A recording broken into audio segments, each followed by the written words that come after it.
Chapter 20. Mr. Beverley is Tactful. The inquest had been held at the Lamb at Stanton. At Stanton, Robert Ablett was to be buried next day. Bill waited about outside for his friend, wondering where he had gone. Then, realizing that Cayley would be coming out to his car directly, and that a farewell talk with Cayley would be a little embarrassing, he wandered round to the yard at the back of the inn, lit a cigarette, and stood surveying a torn and weather-beaten poster on the stable wall. Grand theatrical enter, it announced, to take place on Wednesday, December. Bill smiled to himself as he looked at it, for the part of Joe, a loquacious postman, had been played by William B. Bevel, as the remnants of the poster still maintained, and he had been much less loquacious than the author had intended, having forgotten his words completely, but it had all been great fun. And then he stopped smiling, for there would be no more fun now at the Red House. "Sorry to keep you waiting," said the voice of Antony behind him. "My old friends Amos and Parsons insisted on giving me a drink." He slipped his hand into the crook of Bill's arm and smiled happily at him. "Why were you so keen about them?" asked Bill a little resentfully. "I couldn't think where on earth you had got to." Antony didn't say anything. He was staring at the poster. "When did this happen?" he asked. "What?" Antony waved to the poster.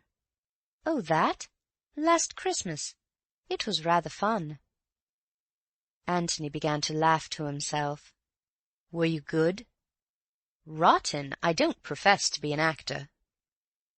"Mark good?" "Oh, rather. He loves it."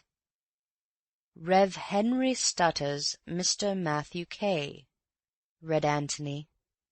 "Was that our friend Cayley?" "Yes." "Any good?" "Well, much better than I expected.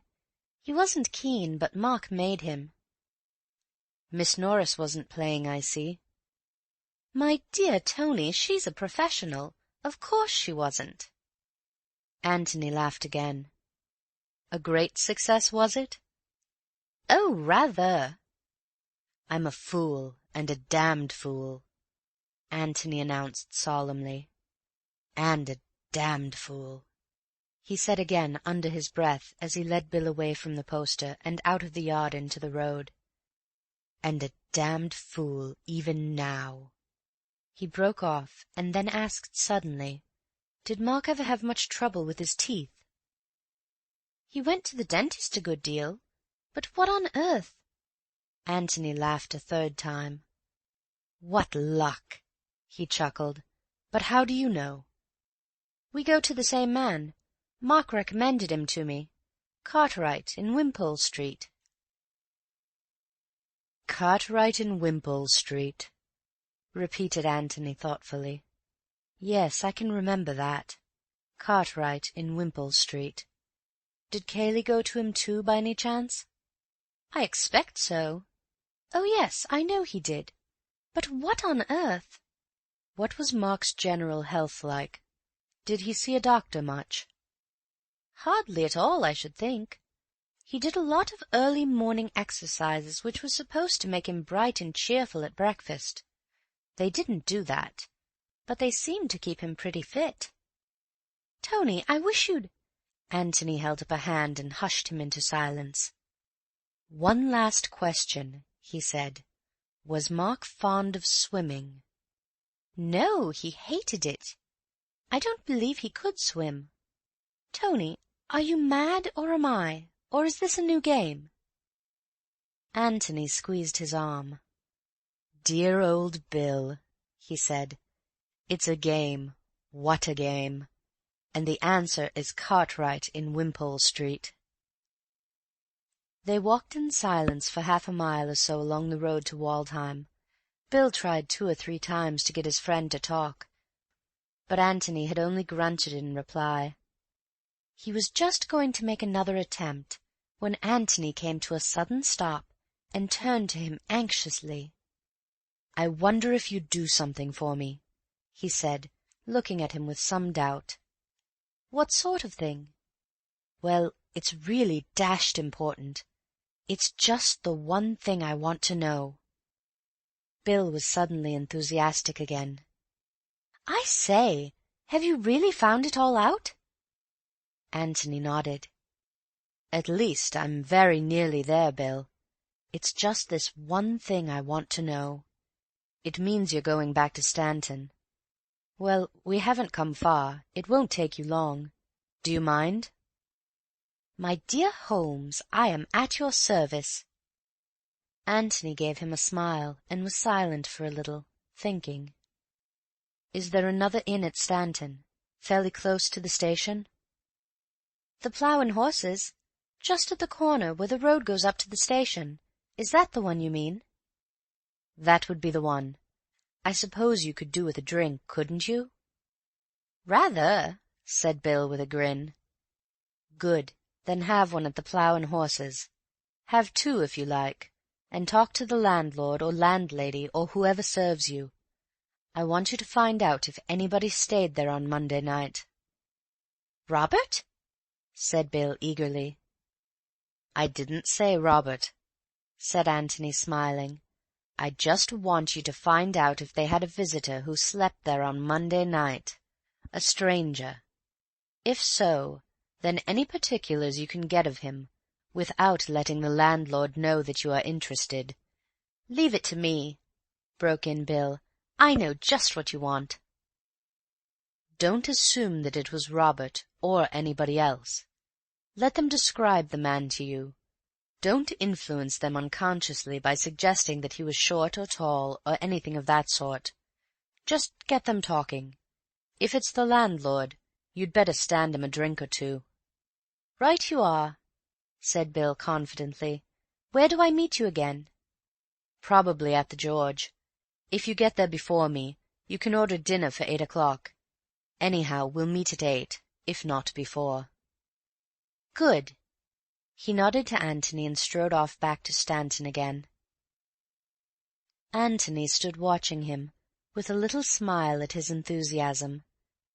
Then he looked round slowly, as if in search of something. Suddenly he saw what he wanted. 20 yards farther on, a lane wandered off to the left, and there was a gate a little way up on the right-hand side of it. Antony walked to the gate, filling his pipe as he went. Then he lit his pipe, sat on the gate, and took his head in his hands. "Now then," he said to himself, "let's begin at the beginning." It was nearly 8 o'clock when William Beverley, the famous sleuth-hound, arrived, tired and dusty, at the George, to find Antony, cool and clean, standing bare-headed at the door, waiting for him. "Is dinner ready?" were Bill's first words. "Yes." "Then I'll just have a wash. Lord, I'm tired." "I never ought to have asked you," said Antony penitently. "That's all right. I shan't be a moment." Halfway up the stairs he turned round and asked, "Am I in your room?" "Yes. Do you know the way?" "Yes. Start carving, will you? And order lots of beer." He disappeared round the top of the staircase. Antony went slowly in. When the first edge of his appetite had worn off, and he was able to spare a little time between the mouthfuls, Bill gave an account of his adventures. The landlord of the Plough and Horses had been sticky, decidedly sticky. Bill had been unable at first to get anything out of him, but Bill had been tactful. Lor bless you, how tactful he had been! He kept on about the inquest, and what a queer affair it had been, and so on, and how there'd been an inquest in his wife's family once, which he seemed rather proud about. And I kept saying, "Pretty business, I suppose, just now, what?" And then he'd say, "Middlin'," and go on again about Susan. That was the one that had the inquest. He talked about it as if it were a disease. And then I'd try again, and say, Slack times, I expect, just now, eh? And he'd say, 'Middlin', again, and then it was time to offer him another drink, and I didn't seem to be getting much nearer, but I got him at last. I asked him if he knew John Borden. He was the man who said he'd seen Mark at the station.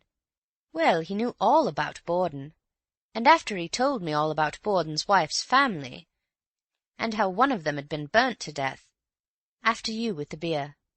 Thanks.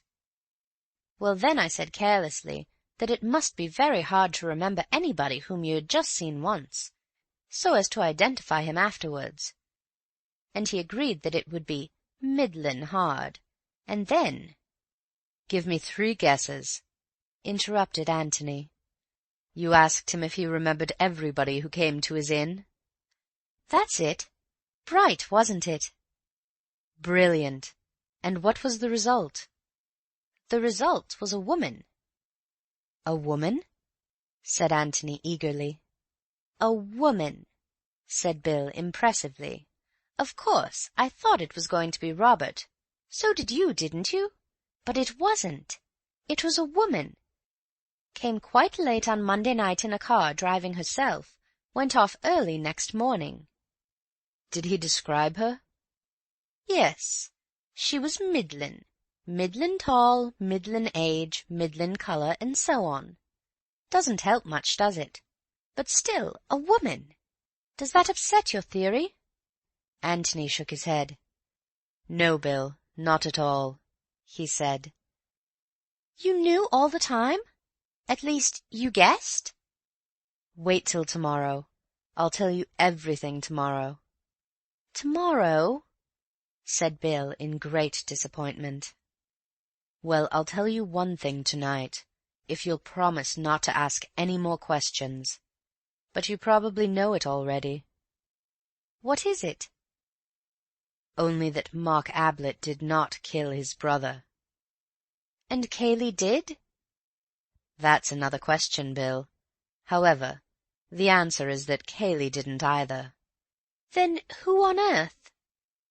Have some more beer, said Antony with a smile, and Bill had to be content with that. They were early to bed that evening, for both of them were tired. Bill slept loudly and defiantly, but Antony lay awake wondering. What was happening at the Red House now? Perhaps he would hear in the morning. Perhaps he would get a letter.